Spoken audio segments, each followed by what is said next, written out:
پانچویں پشت کی دوگلی بلاغی جنگ کی یہ جو آگ لگی تھی، یہ آگ اب اس جگہ تک پہنچ گئی ہے جہاں پر اب اس کے بارے میں اب مجھے یقین ہے کہ یہ آگ اب ٹھنڈی ہو جائے گی، کیونکہ جس جگہ پہ پہنچ گئی ہے نا اس کے بعد اب اس کا ٹھنڈا ہونا بنتا ہے۔ اور اگر یہ نہ ہوتا، دیکھیں سیاسی اختلاف اپنی جگہ پر، اسٹیبلشمنٹ سے لڑائی اپنی جگہ پر، لیکن یہ لڑائی اگر کچھ اخلاقی حدود کے اندر ہے، کچھ معیارات کے اندر ہے نا، تب اس کا ذکر ہوتا ہے۔ مریم نواز پر اعتراض کیا جاتا ہے کہ جناب انہوں نے گجرانوالہ کے جلسے کے اندر جو ہے جنرل باجوہ اور جنرل فیض حمید کا نام لیا تھا، اس وقت وہ سٹنگ جنرل سے، نواز شریف نے نام لیا تھا، وہ اس وقت سٹنگ جنرل سے بالکل نام لیا تھا، اور ان دو کا ہی لیا تھا، بلکہ وہ ایک مرتبہ جنرل عرفان ملک کا نام لیا تھا جب وہ مریم نواز نے بتایا تھا کہ جناب سمیش کرنے کا کوئی ان کو پیغام ملا۔ کہنے کا مطلب یہ ہے کہ اس ساری صورتحال کے باوجود کبھی جو ہے نواز شریف صاحب نے، انہوں نے یا ان کی جماعت سے تعلق رکھنے والے نے، کسی بھی بندے نے جنرل جو ہے قمر جاوید باجوہ صاحب ان کے اہل خانہ اور ان کے بچوں کی تصویر نہیں لگائی ہوگی، کسی نے جنرل فیض حمید کے اہل خانہ کی تصویر نہیں لگائی ہوگی، کیونکہ جو لڑائی تھی، جو اختلاف تھا، وہ جنرل باجوہ کے ساتھ ہو سکتا ہے، وہ جنرل فیض حمید صاحب کے ساتھ ہو سکتا ہے، ان کے اہل خانہ کے ساتھ سیاسی لڑائی نہیں ہو سکتی۔ لیکن یہ میں نے آپ کو بتایا نا کہ ان کا کوئی اخلاقی معیار نہیں ہے، یہ پانچویں پشت والوں کا۔ انہوں نے کیا کیا کہ عمران خان نام لیتے ہیں، ٹھیک ہے جی، وہ نام لیتے ہیں کسی ایک شخصیت کا، ان کے بارے میں ان کو ڈرٹی ہیری بھی کہتے ہیں، ان کے اوپر FIR کرانے کی بھی کوشش کرتے ہیں، ان کو ہر ایک طریقے سے ملائم کرنے کی کوشش کرتے ہیں، ان کو ٹارگٹ کرتے ہیں، لیکن اس کے ساتھ یہاں تک یہ معاملہ اگر اختلاف کی حد تک ہے تو یہاں تک ہونا چاہیے تھا۔ یہ نہیں ہونا چاہیے تھا کہ آپ کسی بھی سرونگ میجر جنرل کی تصویر اور اس کے ساتھ اس کے اہل خانہ کی تصویر لگائیں اور سوشل میڈیا پر پبلک کر دیں۔ اور انفیکٹ اس کا مطلب کیا ہوتا ہے؟ اس کا مطلب یہ ہوتا ہے کہ آپ یہ پیغام دینا چاہتے ہیں کہ جناب ہمیں آ لینے دو، ذرا تھوڑا سا اپنے پیروں پہ وزن ڈالنے دو، نہ تمہاری خیر ہے نہ ان کی خیر ہے۔ یہ پیغام دیا جاتا ہے نا کسی کو، اگر آپ فیملی کی تصویر لگائیں گے اور اس کے ساتھ لگائیں گے جس کے بارے میں آپ کہیں کہ جن میری اس کے ساتھ دشمنی ہے، تو یہ پیغام تو یقینی طور پر یہی ہے کہ جناب آپ لوگوں کی خیر نہیں ہے۔ اور اگر اس طرح کی تصاویر سوشل میڈیا پر پوسٹ کی جائیں گی تو یہ پیغام اور زیادہ لاؤڈ اینڈ کلیئر ہو جائے گا۔ پھر جب آپ کہتے ہیں جی ہم گھروں میں گھسیں گے، پھر آپ واقعتاً گھروں میں گھستے ہیں، تو اس کا بھی جو پیغام ہے وہ بڑا واضح ہے۔ تو اس کا مطلب یہ ہے کہ یہ جو سچویشن ہے یہ ایک عام سچویشن نہیں ہے، اور اس سچویشن کے اندر جس کو ایڈریس کرنا ہے وہ ایڈریس بھی عام نارمل انداز میں نہیں ہو سکتا، اس کے لیے ایکسٹرا آرڈینری قوت لگانی پڑے گی۔ اب بنیادی طور پر، اصولی طور پر ہونا یہ چاہیے تھا کہ جس وقت پروجیکٹ عمران کو کلوز کرنے کا فیصلہ کیا گیا تھا تو سب سے پہلے وہ تمام فیکٹرز جو عمران خان کو پاور دے رہے تھے، جہاں سے عمران خان پاور حاصل کر رہا تھا، جہاں سے عمران خان اور ان کی جماعت اپنے لیے جو سپیس ہے وہ جنریٹ کر رہی تھی، سب سے پہلے ان تمام چیزوں کو روکنا چاہیے تھا، اور وہ تمام چیزیں عمران خان سے لے لینی چاہیے تھیں۔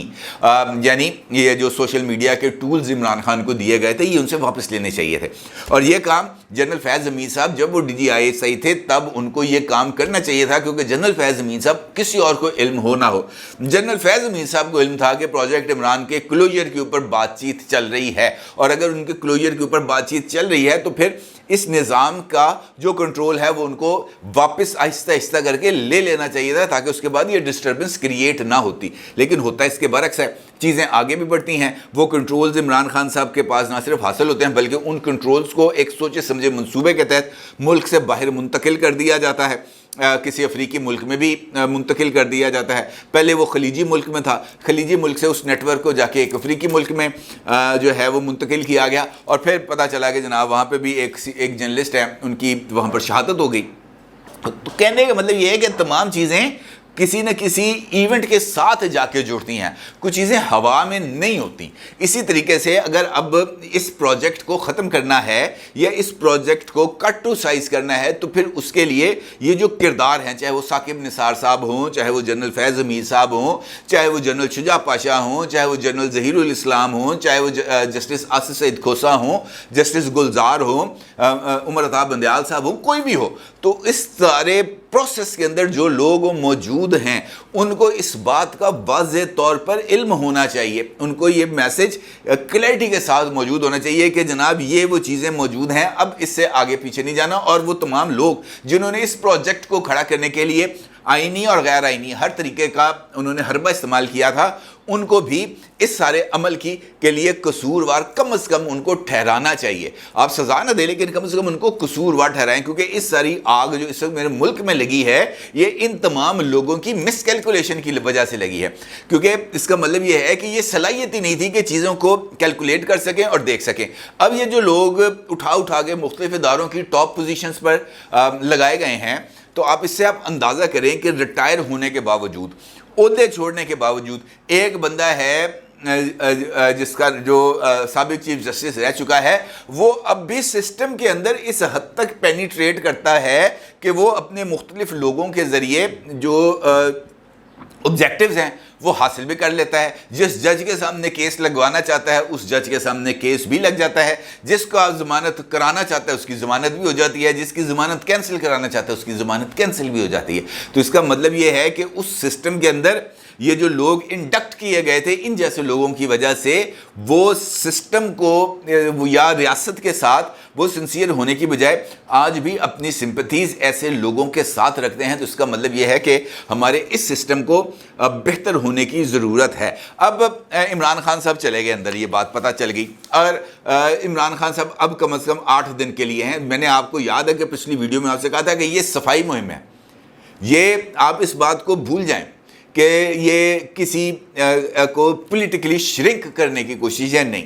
میں یہ سمجھتا ہوں, میری یہ ذاتی رائے, میری ایک انڈیپینڈنٹ ان بائسڈ اوپینین یہ ہے کہ یہ جو گند ڈلا تھا, اس گند کو ڈالنے والوں نے اب حتمی طور پر بہت زیادہ کوشنز دینے کے بعد, بہت زیادہ اشارے دینے کے بعد, بہت سارے مواقع دینے کے بعد اب خود اس گند کو سمیٹنے کے عمل کا آغاز کیا ہے. اس میں سے جو کچرا ہوگا وہ ڈسٹ بن میں جائے گا, فلتھ اسٹیشن میں جائے گا, وہاں پر اس کچرے کو آگ لگا دی جائے گی یا کسی نہ کسی جگہ پر ڈمپ کر دیا جائے گا. جو سامان درست ہونے والا ہوگا اس کو درست کر دیا جائے گا, اور جو irreparable ہوگا وہ جو ہے وہ کباڑیے کے پاس چلا جائے گا. ادروائز یہ سچویشن نے ٹھیک نہیں ہونا تھا. یہ وجہ ہے کہ عمران خان صاحب 8 دن کے ریمانڈ پہ چلے گئے ہیں, اسد عمر صاحب گرفتار ہو گئے ہیں, شاہ محمود قریشی صاحب گرفتار ہو گئے ہیں, اور باقی بھی جو اب نظر آئے گا اس نے اندر ہی جانا ہے. اس کا اب باہر ٹھکانا نہیں ہے, کیونکہ اگر یہ باہر رہیں گے تو یہ اس سسٹم کو بھی اپنی جو ذہنی آلودگی ہے اس سے یہ پلیوٹڈ کرتے رہیں گے. ادروائز یہ دیکھیں نا, عمران خان صاحب, اب یہ آپ بتائیں کہ عمران خان جیسا فیم کا آدمی جو فارمر پرائم منسٹر رہ چکا ہو, اور کوئی بندہ سوچ سکتا ہے کہ کسٹڈی کے اندر عمران خان کو کوئی بندہ چٹکی بھی کاٹ جائے, سوال ہی نہیں. اس کو تو لوگ اس طریقے سے بچا کے رکھیں گے کہ یار اس کو اگر کچھ ہو گیا نا تو یہ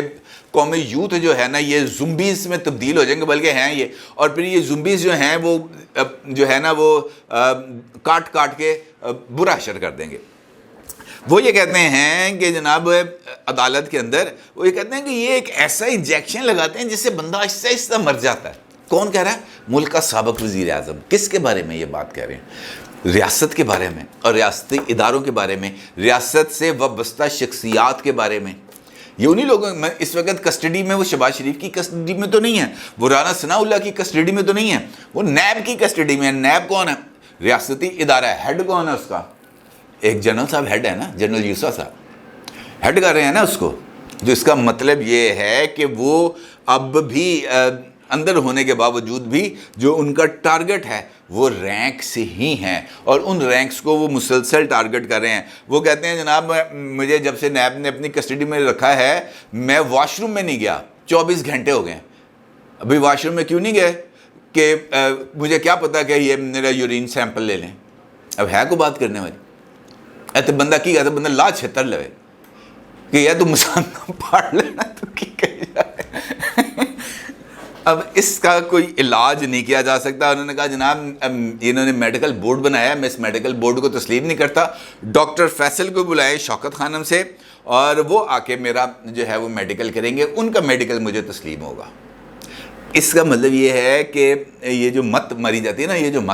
یہ مت واقعتاً بچ گئی ہے, اور اس کا فوری طور پر ابھی ٹھیک ہونے کا کوئی امکان نہیں ہے. فوج شہر میں گشت کرنا شروع کر چکی ہے، اور دیکھنا یہ ہے کہ اس وقت یہ جو ٹولیوں کی شکل کے اندر یہ جو لوگ موجود ہیں یا کسی نہ کسی جگہ پر